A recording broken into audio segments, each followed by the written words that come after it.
आज हम इस प्रोग्राम में सीखेंगे कि कैसे किसी स्ट्रिंग को रिवर्स कराते हैं यूजिंग रिकर्सन इन सी। मतलब रिकर्सिव अप्रोच के थ्रू हम कैसे किसी भी सेंटेंस को रिवर्स कराएं सी में।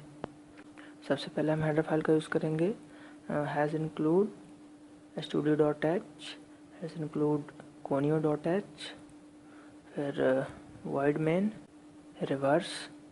ये हमने वॉइड रिवर्स एक फंक्शन का प्रोटोटाइप बनाया जिसकी डेफिनेशन हम आगे देंगे, तो इसलिए हमने इसका अभी यहाँ पे प्रोटोटाइप डिक्लेयर किया है। इसकी डेफिनेशन हम आगे देंगे। अभी हम वॉइड मेन फंक्शन बनाते हैं। Void main then CLR SCR ये हमारे स्क्रीन को क्लियर करेगा।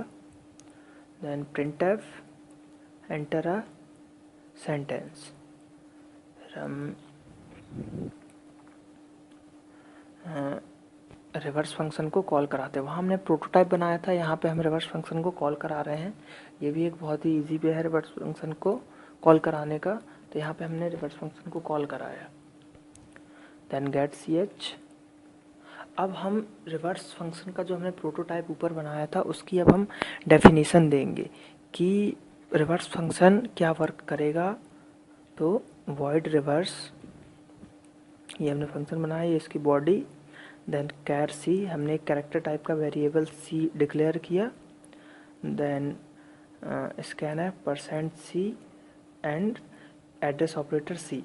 यहाँ पे %c हमने इसलिए लिया क्योंकि कैरेक्टर टाइप के सी एक कैरेक्टर टाइप का वेरिएबल है और कैरेक्टर को स्टोर कराने के लिए हमें %c का यूज़ करना पड़ता है, इसलिए हमने यहाँ पे %c यूज़ किया। जैसा कि हम इंटीजर में यूज़ करते थे %d, इसी टाइप से कैरेक्टर में हम यूज़ करते हैं %t। और यहाँ पे कैर सी, यहाँ पे ये सी जो है सिर्फ सिंगल कैरेक्टर को स्टोर कराएगा। जैसे कि हमने कोई सेंटेंस दिया कि यहाँ पे कोई वर्ड ले लेते हैं, जैसे कि हमने गो वर्ड लिया, GO गो। तो यहाँ पे जब फर्स्ट बार ये फंक्शन कॉल होगा तो सबसे पहले सिर्फ वो जी को स्टोर कराएगा, यानी ओनली सिंगल कैरेक्टर को वो स्टोर कराएगा। सेमीकोलन से हमने इसको टर्मिनेट किया। देन इफ कंडीशन लगाते हैं, if C is not equal to /n। यहाँ पे आप देख सकते हैं कि /n का क्या यूज़ है।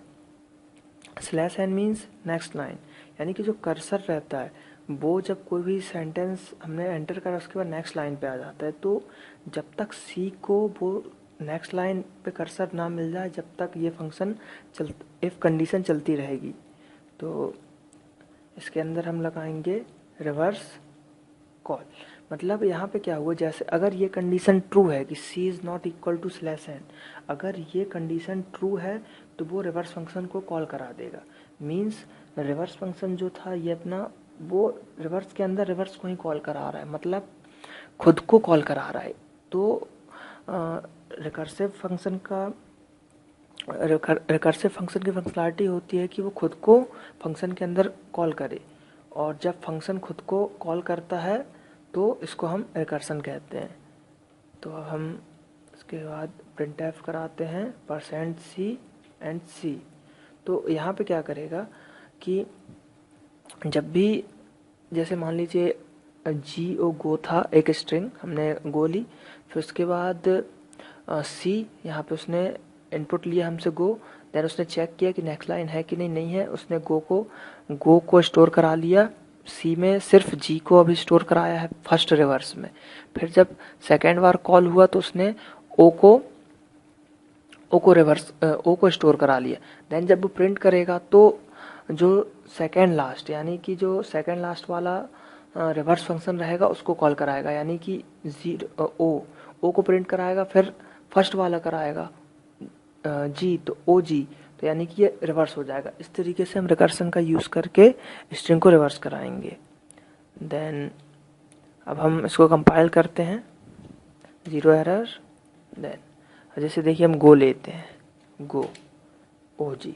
तो इस टाइप से रिकर्सन का यूज़ करके हम स्ट्रिंग को रिवर्स करा सकते हैं। अब हम एक स्ट्रिंग लेते हैं जिसमें स्पेसेस भी हमने यूज़ किए हैं, जैसे कि I am a student।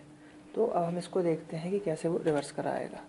अब देख सकते हैं कि उसने TNEDUTSMAI, तो इसने स्ट्रिंग को पूरा रिवर्स कर दिया। तो इस तरीके से हम रिकर्सन का यूज़ करके स्ट्रिंग को रिवर्स करा सकते हैं। रिकर्सन का यूज़ करके हम कोई भी लूपिंग स्ट्रक्चर को हटा सकते हैं, जैसे कि फॉर लूप, डू वाइल। इसका हम बिना यूज़ किए जो वर्क फॉर लूप और डू वाइल से करते हैं वो हम बिना फॉर लूप यूज़ किए हुए रिकर्सन के थ्रू कर सकते हैं। तो इस प्रकार से आप इस अप्रोच को लगा के किसी भी स्ट्रिंग को रिवर्स करा सकते हैं। Thank you.